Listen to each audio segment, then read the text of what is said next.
Bonjour encore de plus, les enfants de Cloche TV. Vraiment, aujourd'hui, nous venons encore de vous présenter le monsieur qui suit à côté de moi.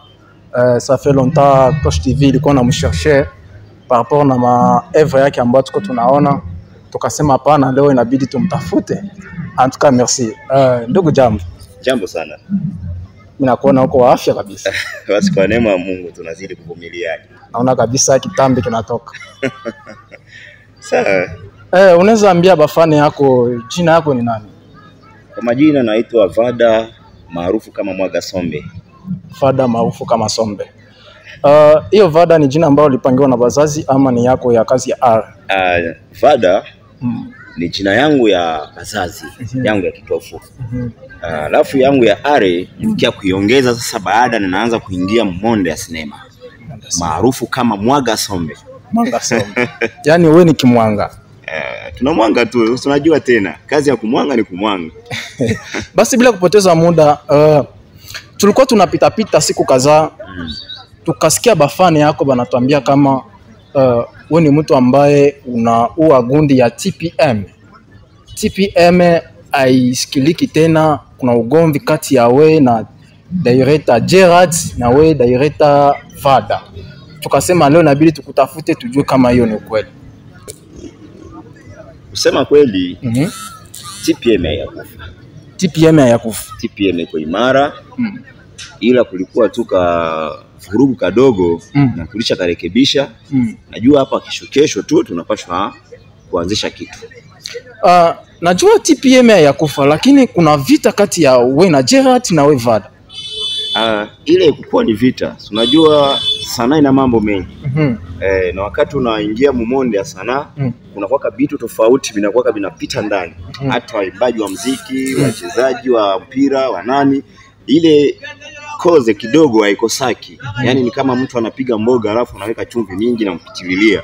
Sasa tulikuwa tukavurugu kadogo kuechange ma parole entre mie na yeye, tukajibishana tu vile na tukaweka kwanza gundi down. Wakati tuliweka down tukasema basi ikabidi tuilamshe tena. Mwenzangu alikuwa busy na kazi, ikabidi sasa mie niamshe na njoo tukapambana na kazi. Lakini nikirudia nyuma, nikiangalia TPM kwa sasa ina kazi 3. Kuna filamu ambayo mlishatosha, filamu ya kwanza inaitwa Bahati. Ndio. Na kuna filamu ya pili ambayo mlicheza ni asili hivi na waza yatoe ngaliki mashini. Ndio. Na kuna filamu nyingine ambayo tena hapo iko mashini. Nikiangalia mle filamu naangalia kama Gerard sijawahi kumuona mle mafilamu. Inaweza tokana na nini? Sababu gani?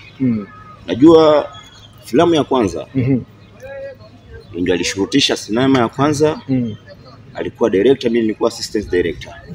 Na akaamua kusema mimi sitacheza mwa hiyo filamu, nitaongoza tu. Ya pili vile vile alicheza tu mule ndani kwa sababu mimi ndio nilishurutisha ile sinema ya pili. Ilikuwa inaitwa Livre de Sang. Livre de Sang. Na yatoka ingali mashine tunaifanyia kazi. Na alicheza mule ndani vile vile. Na hii ya tatu alikuwa anasumbuliwa sana na kazi. Kazi ilimsumbua. Wakati nilikuwa nilishaingiza ile sinema ndani, ikabidi sasa nimtafute naye aje acheze ndani. Ikaonekana kazi inamsunga sana. Wakati kazi zilimsonga vile, basi nikaona basi tupambane vile kwa sababu ni vitu vilikuwa vinataka haraka. Ndio maana kucheza mwa hii nyingine ya pili. Hii ya tatu. Ni kusema kama hakuna vita katikati yenu mbawe. Hakuna vita, tuko very good kabisa. Yaani ile ni maneno ya mashabiki. Maneno ya mashabiki kwa sababu ya kuongeza tu ile. Maana mshabiki anaongea kisa anavyojisikia. Kama jinsi unavyoona hii fujo ya Diamond na Alikiba, wakiwa kwa nafasi moja wanaongea, wanakula, wanakunywa pamoja. Ndio hivyo kabisa, walitaka kuongeza tu maneno kwa sababu ya kutaka kutafuta maneno ambayo tutaiongea kabisa. Ile tuko sawa. Asante sana. Ni katika ile filamu ambayo ulishatosha filamu kama 3, ni filamu gani ambayo wewe unaipenda kama wewe director Vada? Mimi zote nazipenda kwa sababu tulizifanyia kazi. Tuliandika, create story. Na wakati mtu ana create story, anaandika script, anapanga kila kitu, inakuwa inamsaidia mtu kujua jinsi ya kufanya kazi. Na ukishafanya kazi, maana hiyo kazi unaipenda.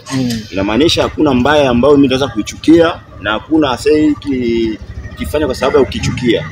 ila nilifanya zote tatu sababu nilizipenda na mimi najua zitapendeza kwa washabiki, sababu watazamaji wakiangalia wakiona kweli kitu kiko sawa kitanipatia furaha na muondoko wa kutafuta gisi ya kuendekeza tena mbele. Asa kama we mwandishi unaweza kaniambia hiyo filamu tatu, filamu gani ambayo mashabiki yako balipokea na furaha na filamu gani ambayo ilinua gundi ya TPM? Kuna filamu kwanza ya mbele ambayo tulitoa, ilikuwa inaitwa Deception. Hiyo filamu ilitoka sababu mimi nilikuwa bado sijakuwa ndani. Na wakati hizi zilikia kutoka najua zote zingali umashini. Na koza ya kubakia mashini ilikia kutokana na usumbufu wa nini? Management walikuwa biko busy sana. Unajikuta huyu anasema hiki, huyu anasema hiki, huyu anasema hiki. Sasa na sisi tuko bado wenye kutafuta shughuli za maisha. Ikabidi basi kwanza tuzitulize huko ndani. Muda tutakuwa tuko sawa very good. Tutaangalia gisi ya kufanya nini? Ya kutoa zile sinema kwa sababu hii mwaka haitaisha hizo sinema zijatoka. Okay, asante sana. Neno gani, neno mwisho ya kumalizia, neno kumalizia ni neno gani ambao unaweza ambia mashabiki yako bafuate sasa? Mashabiki yangu nikutaka kuambia kama neno ya mwisho. Neno ya mwisho kwa sababu mimi nabapenda kwanza. Na bazidi kuwa na ile shauku ya kupenda kile kitu ambacho sisi tunakifanya. Sababu wakitusapoti na sisi tutapata nguvu na ile furaha na shabaha ya kutengeneza kazi kwa bidii ili tuendelee kule mbele. Sababu sisi wasanii wa hapa kwetu sisi tunafanya kazi kwa sababu ya kuendekeza nguvu na watu wengine huko nchi jirani waone, waangalie kipaji kweli kiko, na tunafanya kazi kwa kutaka kuelimisha jamii ili watu wajue kama hapa kweli kwa wasanii wakubwa. Les enfants de Cloche TV, nous disons simplement merci à tous ceux qui me suivent à l'instant. Vraiment tulikuwa na artiste wetu ambaye anaitwa Vada Mwanga Sombe na leo tunamalizana naye. Basi tunakuomba usisaulike kusubscribe na kucomment na kulike. Tunasema bye bye. Asante sana.